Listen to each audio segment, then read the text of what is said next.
All right. Okay. All right, marketing strategy students, welcome to today's session with my friend John Lyons, who is a marketer from London, England. He has two very unique, distinct assets: the hat, which are going to go a little bit more into that, and the fact that he does a podcast in front of garbage cans, the bins. He is known for bin juice, and there's a story behind that, but by all means, follow him on LinkedIn, connect with him on LinkedIn. He said he'd be happy to help students that reach out to him. Without any further ado, I want to turn this over to my friend John Lyons, who's going to teach you how he uses AI and give you some insights as you start moving out of here into becoming a marketer in practice. John, take it away, my friend. Thank you, Professor, and thank you. Hello, everybody. So as you can tell, I'm a Brit. I'm drinking tea. I just hope that our different versions of our shared language make sense to you guys today. So we're talking about practical use of AI. And what I want to do is share with you the story of Hat GPT. But first, to give some framing of it and why the hell Hat anyway, the story of Hat. So let me tell you a very brief bit about me. I've been in marketing for 25 years or so. Um, when we had the pandemic, I found my tribe on Twitter. There's a lovely little area of marketing Twitter. It's how Thomas and I met each other in the first place. Um, and a whole bunch of us kind of came together there.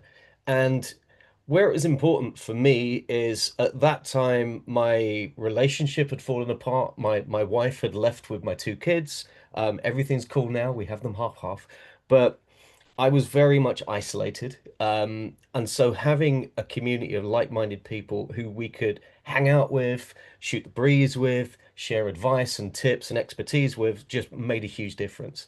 Now, at about the time I think I was at the Lego Group, I was studying a mini MBA, one of Mark Ritson's mini MBAs.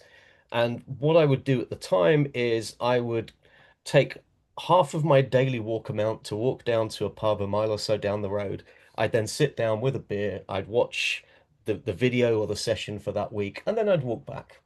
Now, just a bit of context at that time, and I don't quite know how it mapped out over there or how many of you kind of remember it particularly well, but um, over here, you were only allowed to buy essential items from stores. So everything other than grocery stores or supermarkets, which are kind of like the big grocery stores over here, weren't allowed to open. And some of the supermarkets who, similar, I guess, to kind of the Walmarts and the Targets that you guys have sell all sorts of stuff. And some of them were shutting down the aisles where they had things that weren't essential items, that weren't food. So one day when I was sat in the pub, because, bit of context there, we also had a thing called Eat Out to Help Out. So brilliantly or stupidly, our government at the time decided that in order to try to help save the hospitality sector, so restaurants and bars, without them actually giving it any support or money, was to introduce a program where they provided some kind of incentives for people to still go out to pubs and restaurants so that they could still open. So I was allowed to go to a pub, which I did, and I sat down and I watched Mark Ritson do his thing. Um, and then I managed to knock my pint of beer over and it flooded my baseball cap. Couldn't get the smell out of it. And of course, at that time, whilst I could go to a pub, I couldn't go to a store and buy a hat. So one day I went online and I bought a hat. I thought it was going to be a baseball cap. What I ended up with is something that really someone my age should not be wearing. This is this is like a student's piece of headwear, or maybe kind of a hunter, or a very old guy, and I'm not that old, or I wasn't then. So I just kind of tweeted it onto marketing Twitter. This feels a bit student Grant, which is a character we have in the UK, is kind of trying to be cool and funky. Do I give it a go or do I recycle it? I really didn't like the hat. But the feedback came back, and this is just one example. Um, don't ever stop wearing this. Everyone wanted me to wear the hat, and they wanted me to document wearing the hat. So I did. Here's me with my second favorite American marketing professor, Bruce Clark, um, in a hat off. And I started using the hashtag Adventures of Hat.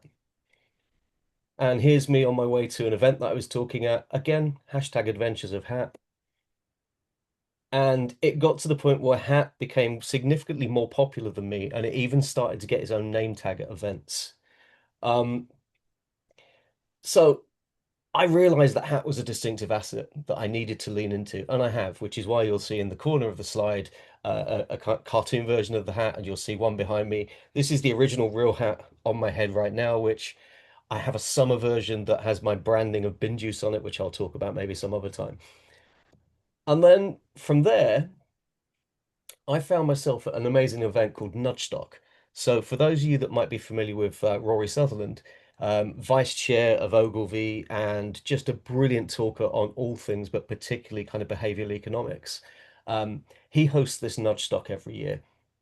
And whilst there, I met Steve, who's a brilliant guy who has a brilliant hat. So, I just stupidly tweeted, again, Adventures of Hat, if I'm going to lose a hat off at Nudgestock, let it be to Audio Alchemist. Now, what I didn't realize at the time is they were running a contest on the day um, to pick out two tweets of the day.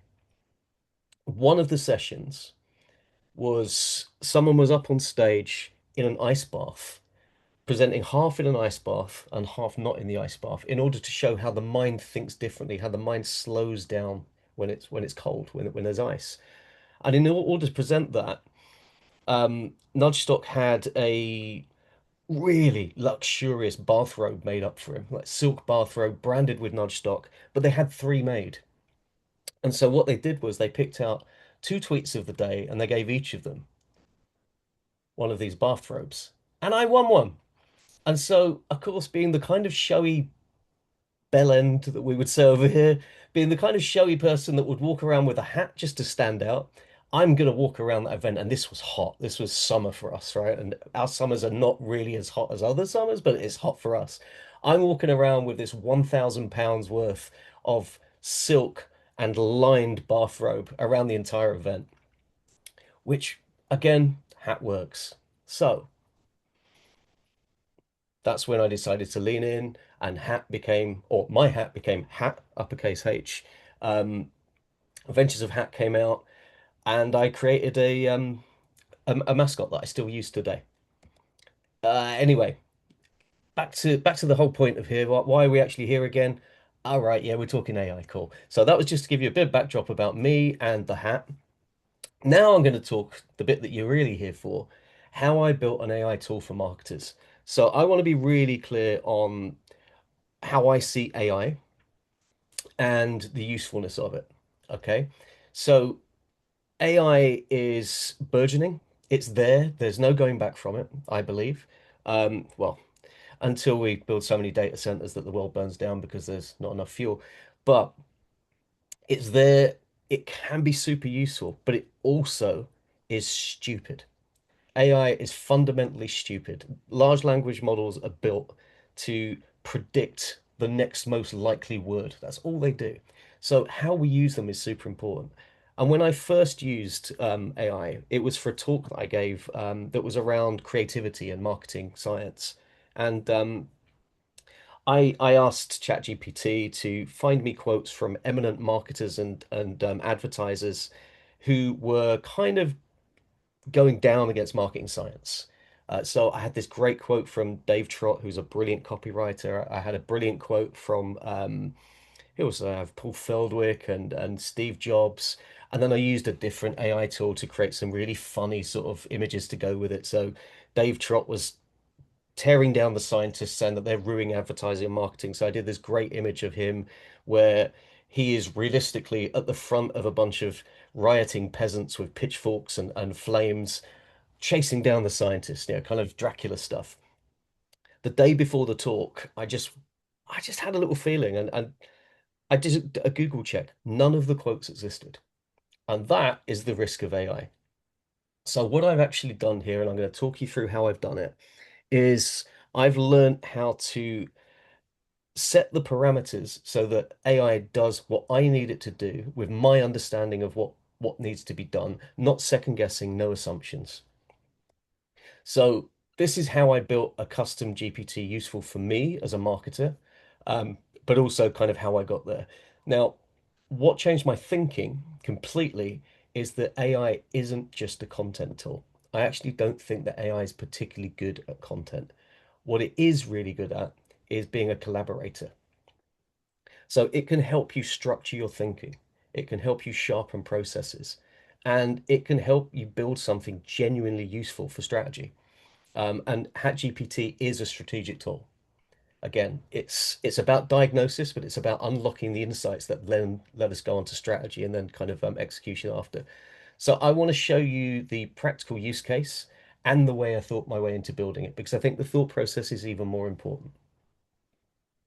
So the first thing that really opened my eyes, it wasn't some kind of futuristic AI demo or the usual kind of claims of you're not going to lose your job to AI, but you'll lose your job to someone that uses AI, which is bleh.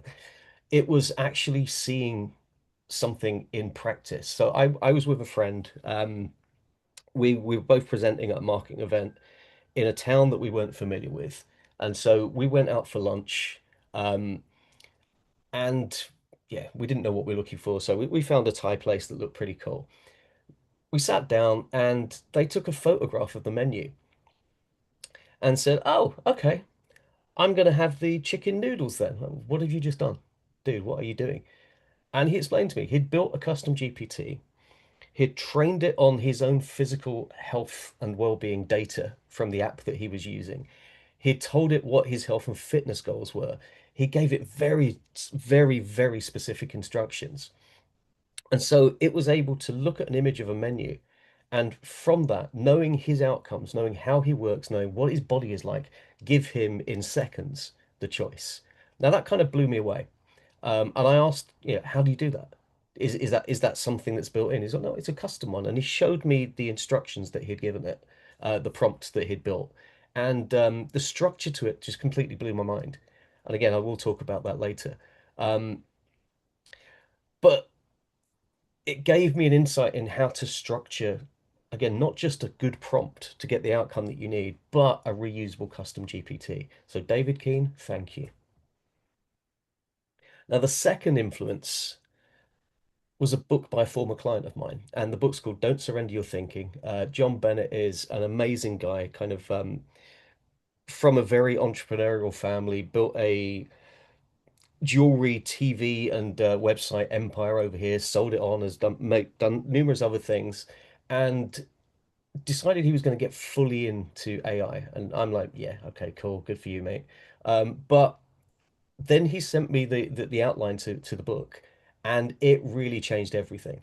And one of the things that was really useful is the haha method for creating prompts and custom GPT style workflows. So what the haha method is you start with your human input. So you put in a prompt. AI will then come back with something, and we're going to call that first draft. Now, you need to look at that and evaluate what's good, what's bad, and what's indifferent, what's missing. And then you put another input in. That's our second H. And then it comes out with a second draft. Now, that second H and that second A can go through several cycles before you get to the last one, which is human acceptance. And basically, using that approach made it a lot easier to use GPT, Chat GPT, as I was using at this time, as a collaboration tool. So I would literally start out with, you know, tell me what you think I should do in order to achieve this, and then evaluate, evaluate, evaluate until I got to something that worked.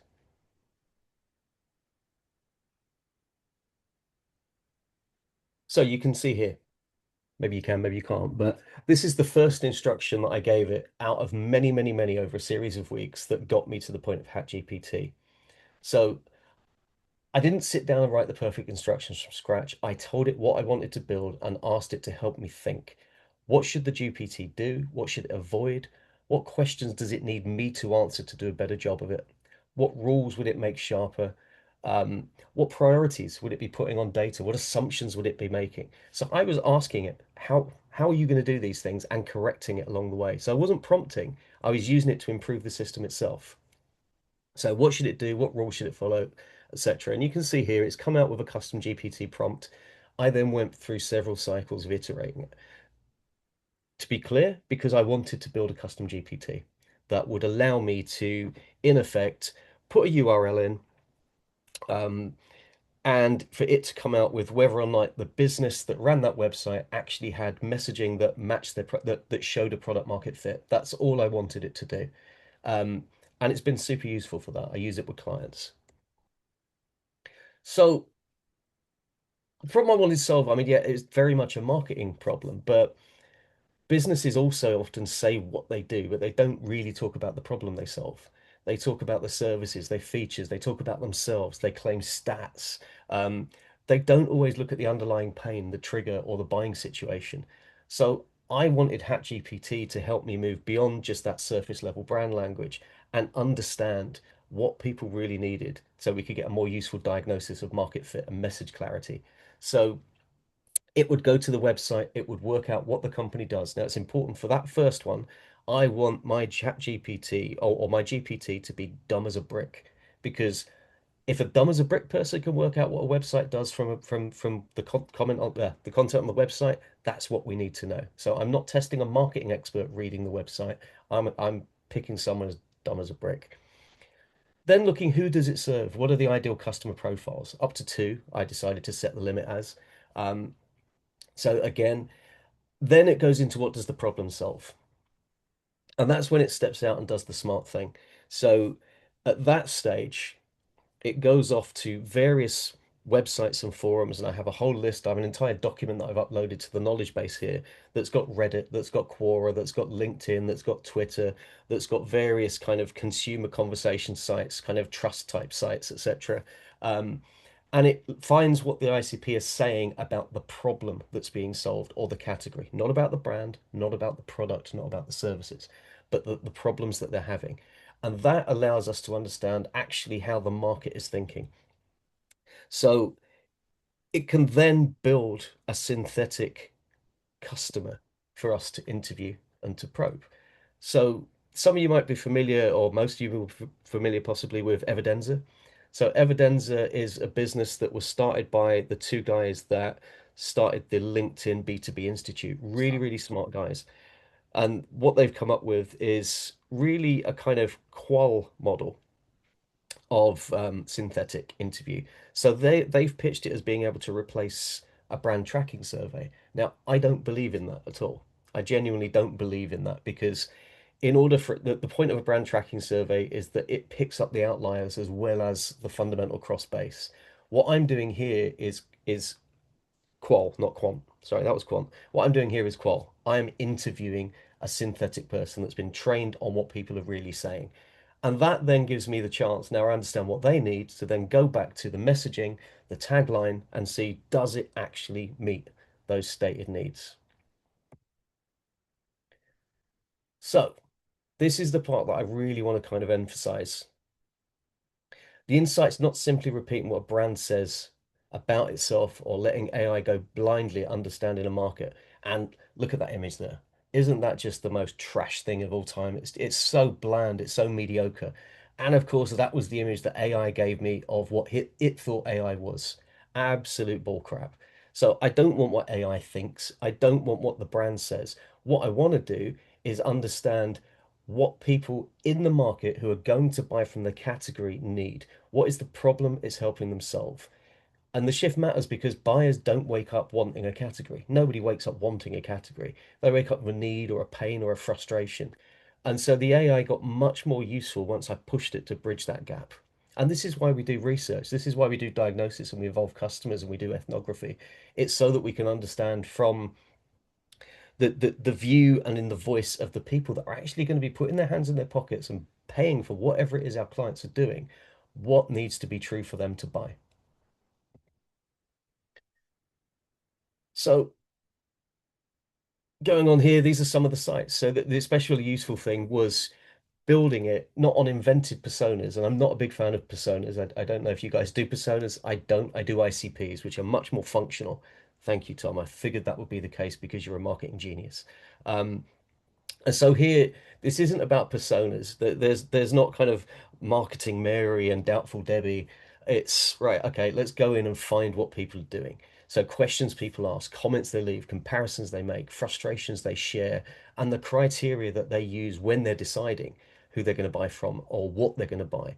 Because one of the things that's been super useful for me in the past, when I've done brand tracking surveys for clients, is finding out that actually the problem that you can solve isn't always solved for the client by a company that looks like you. There are alternative ways of doing things. So I did a piece of work a few years ago, when I was at Gasp, and of course, Tom, you will know Giles from Gasp.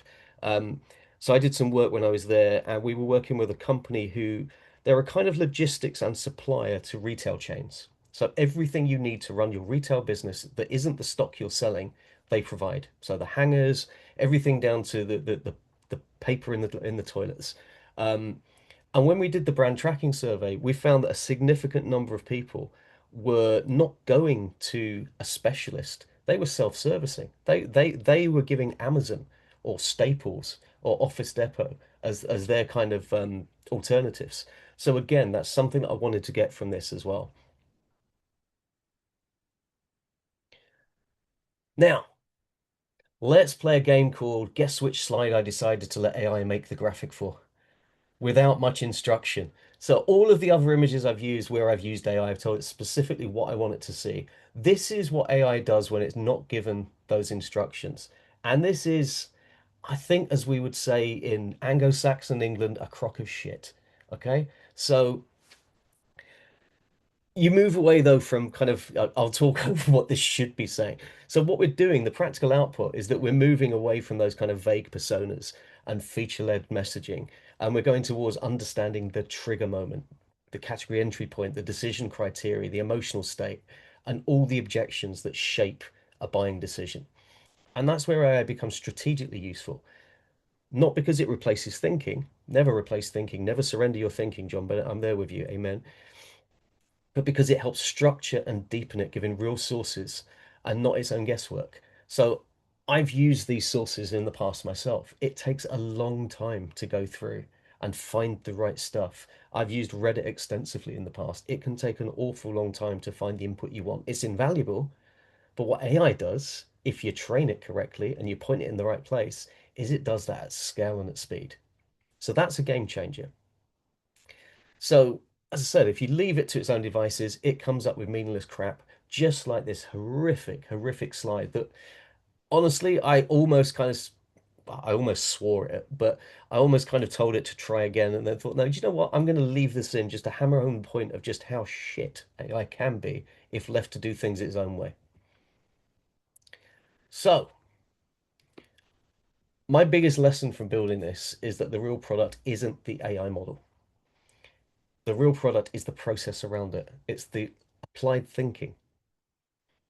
So the idea came from seeing a really useful custom GPT. The framework came from the book, and the refinement came from using ChatGPT as a collaborator. The real value came from combining brand analysis with real customer language signals. That is what made Hat GPT more than just another chatbot. I quite like this image. It's got the hat wrong. I mean, this looks more like a bucket hat than a kind of army cadet cap, right? But I think it's got the approach right. I'm going to keep that one. So the best use of AI in marketing isn't just more content. This is the kind of big takeaway that I want you to make.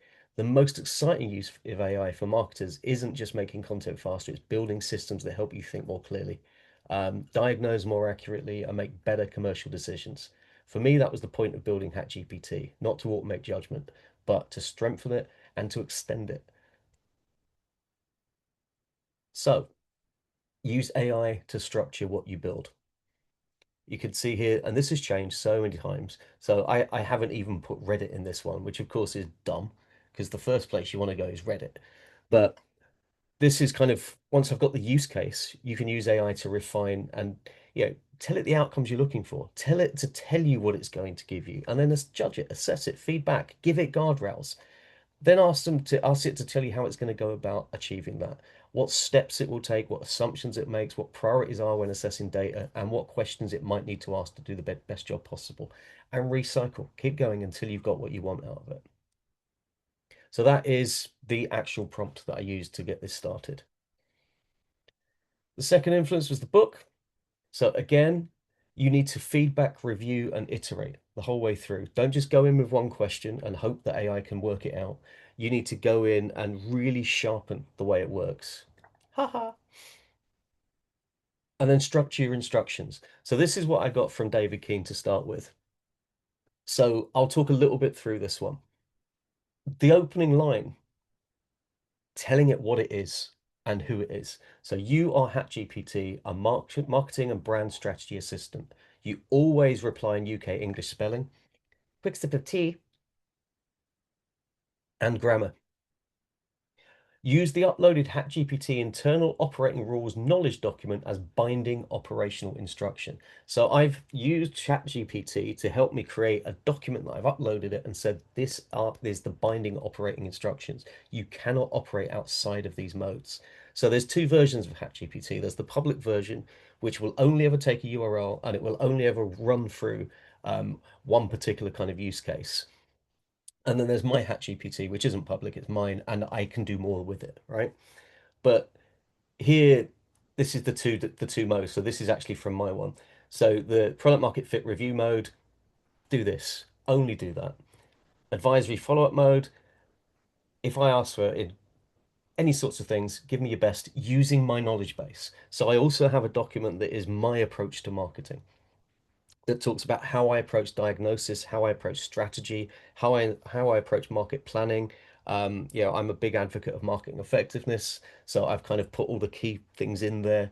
Um, I'm even at the moment kind of wondering whether or not actually I should tell it a bit more about me, because one of the other things that I have a tone of voice GPT, which I use for turning existing content into other versions of existing content, but in my voice. So, as Tom said earlier, I have this vodcast podcast called Bin Juice, and each month I sit in front of the bins, the trash cans, and I give a 10-minute monologue on something about marketing, something valuable for people in marketing and people beyond marketing that need marketing.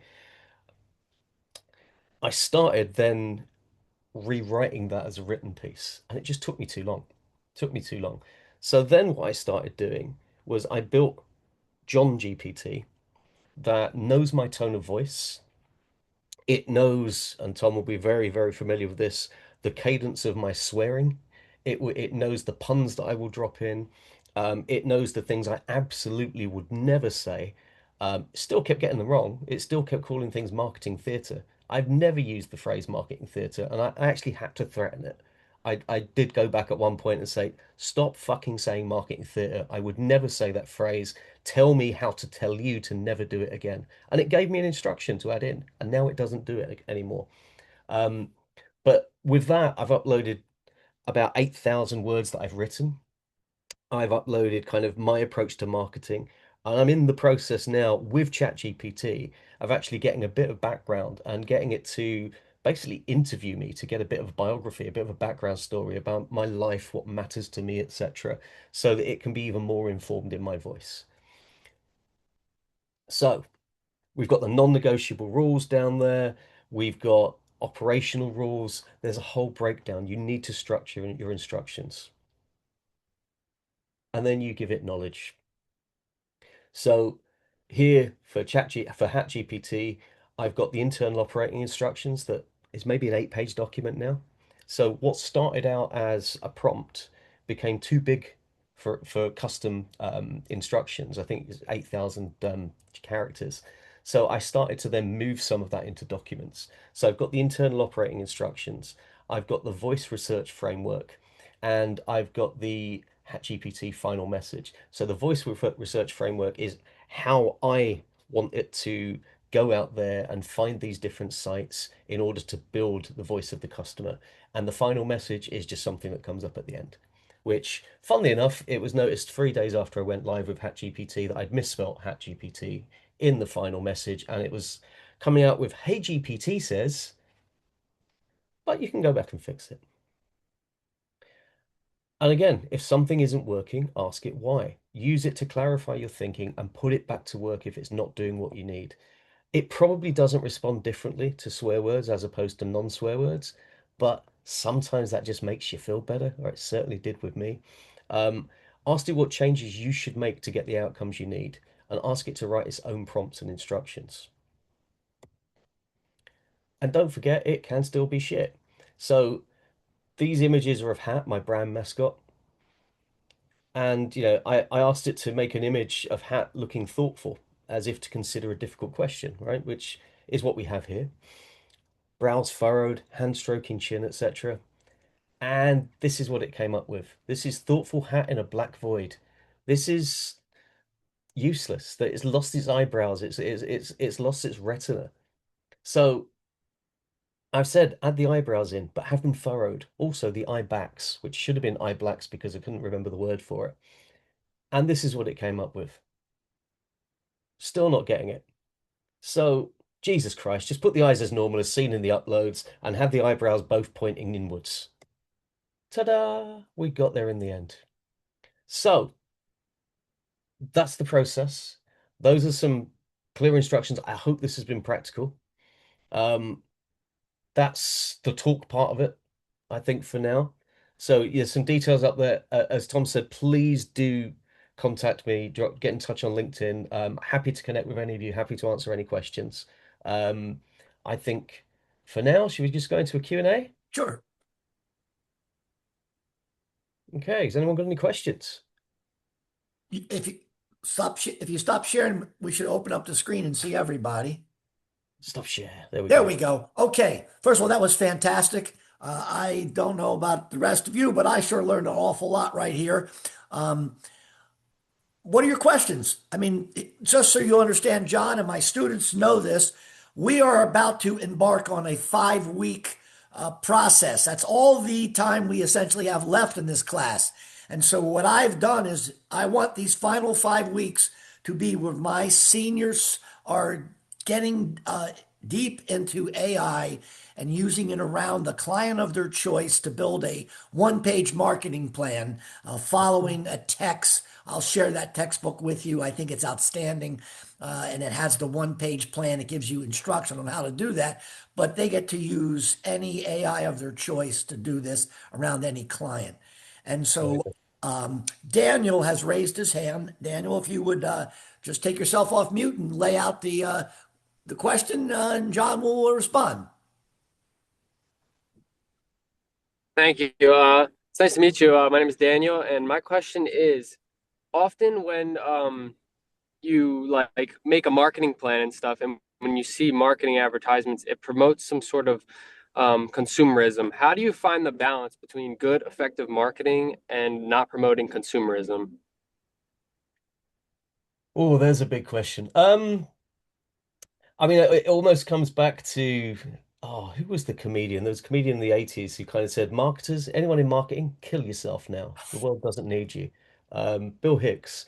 Um, so for me, I think where marketing operates best and where I operate in marketing is finding where there's a need and addressing the need rather than trying to create a need. Now, obviously, there are going to be areas where need creation is important.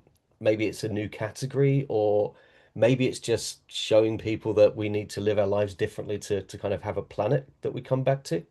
Um, but pretty much all of my work has been going out there into the world that consumers are in or humans are in and making sure that the ones that are going to get value out of working with whichever client I'm working with, whether or not it's an agency, whether or not it was Lego, making sure that we're finding the right people in the right place that are going to buy. So it's really about kind of understanding that the kind of category entry points rather than creating consumerism, I'd say. Does that answer your question? Yeah, that was perfect. Thank you so much. Awesome. Thank you, Daniel. That was a good question. Thank you. Anybody else? If you'd rather me read the question, you can put it in the chat box.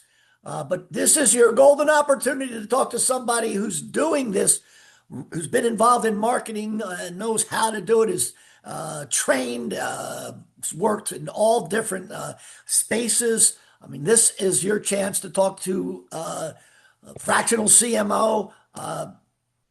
Take advantage of this. And so ask any AI related questions, or I'm sure John would answer regular marketing questions.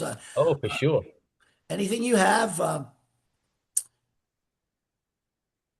this Somebody. Oh, first, okay, well, I'll throw this out there, John. Most of these students are graduating in May. Any thoughts on how they should get started? Ideas on launching a career? Thoughts on that? Yeah. So, I mean, something that whether it pays off now or in future, but something you should certainly be looking to do as much as possible from now onwards is building and nurturing your network. Because at some point, um, that will be where your opportunities come from. So it's been a while since I've had to just wildly apply for roles. I do for my business now, I do outreach. Um, and I do marketing and advertising of my brand, but a lot of it comes through referrals because I've been building that network and nurturing that network for a long time. So one of the things that you need to think about is, and this is the hardest thing in the world to do, right? But actually AI makes it easier to do, is you need to treat yourself as a marketing problem. What would you do for yourself as a brand or a product, as a marketer, as a young marketer coming into the market? How can you be distinctive? How can you be different? How can you show value? Now, if you were to do it for a brand or a kind of chosen brand, you're probably going to find it a lot easier than you would for yourself. And I am someone that fundamentally has lived that life. So Tom was saying just before we came on, yeah, he kind of really likes the kind of yellow gold that I've lent into in my branding. That happened last week. I originally, I mean, look at the hat, look at my hair, look at the backdrop. I like the color gray, right? So I'm actually an architect by training. So I'm a minimalist. I like the way that light plays on gray. There's nowhere to hide with gray, okay? So I lent into gray, but of course, nobody notices the gray. I mean, yeah, they notice the hat, they notice the bins. And by actually creating this Hat GPT, I've been able to ask this synthetic version of me what it thinks I should do, and it's come up with some great advice. So even the way I've rewritten my website in the last couple of weeks, and again, I've rewritten my website, but I've asked ChatGPT to point out what it thinks is wrong with my website, my positioning, and what it came up with. And actually, I used HatGPT on my own website was yep, really distinctive. You come across completely as a different person. You make a great case for fractional marketing, but nowhere do you make a case of why you over any other fractional marketers. And so it's just kind of applying that thinking. So you almost brain dump everything in there and treat yourself as a project. So treat yourself as a brand. Think about if you LinkedIn is a must in B2B, it really is. Um, think about how you're going to show up. Take a look at your profile picture. Is it clear?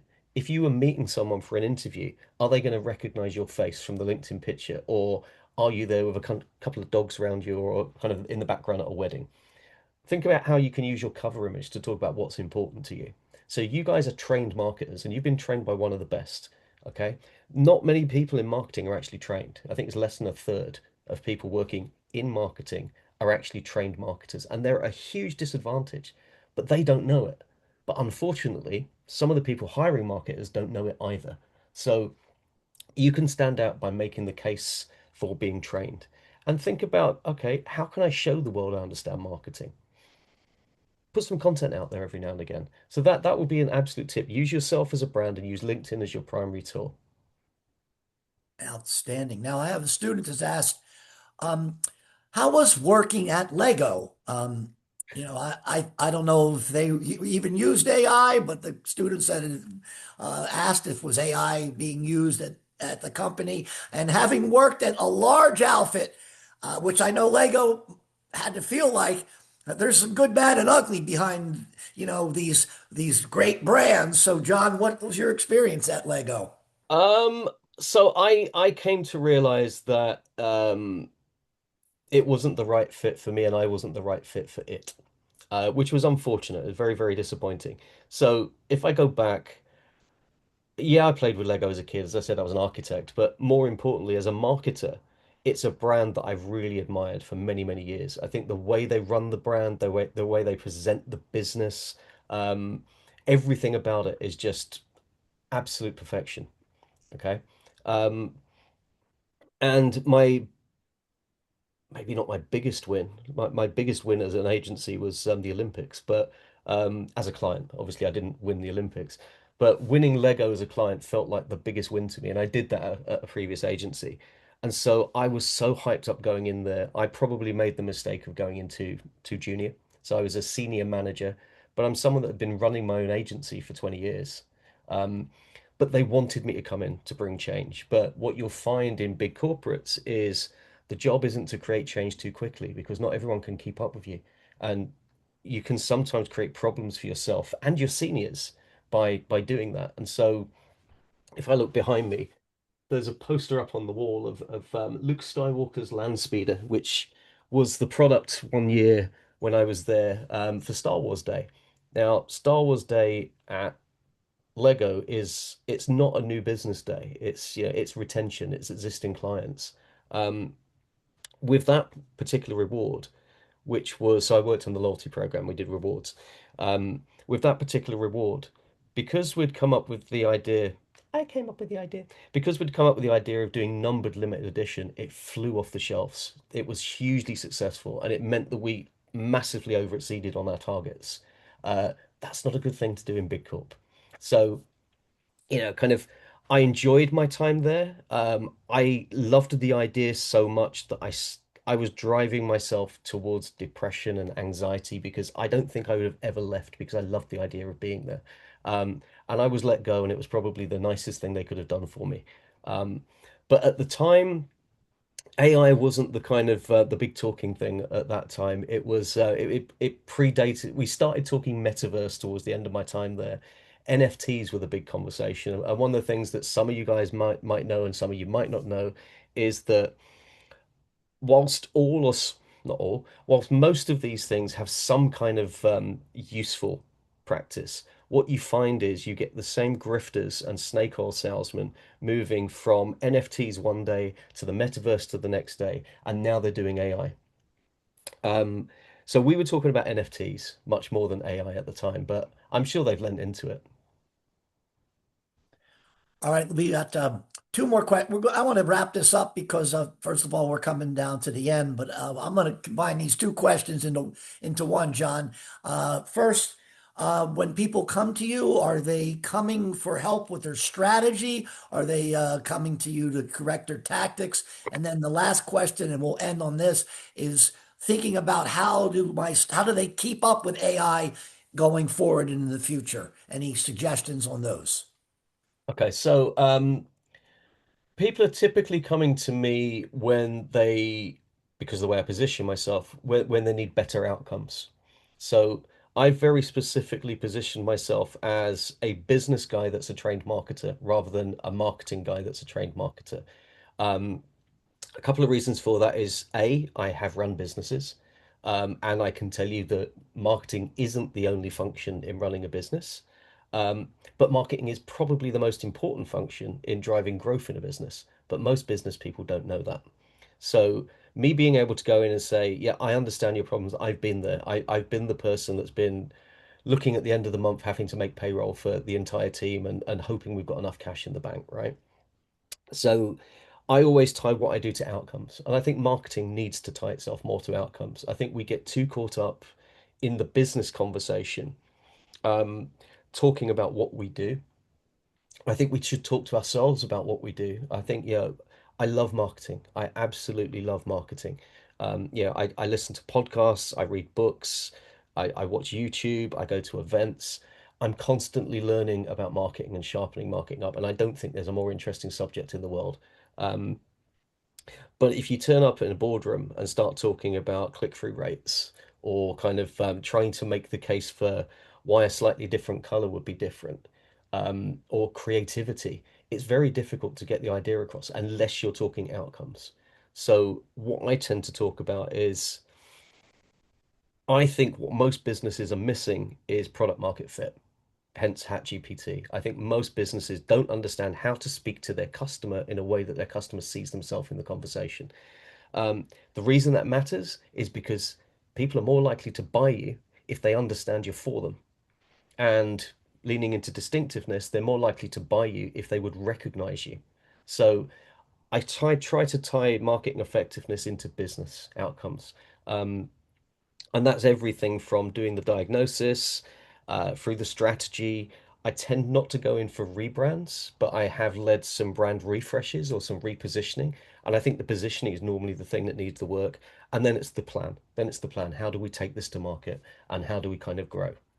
So that's kind of what people come to me for.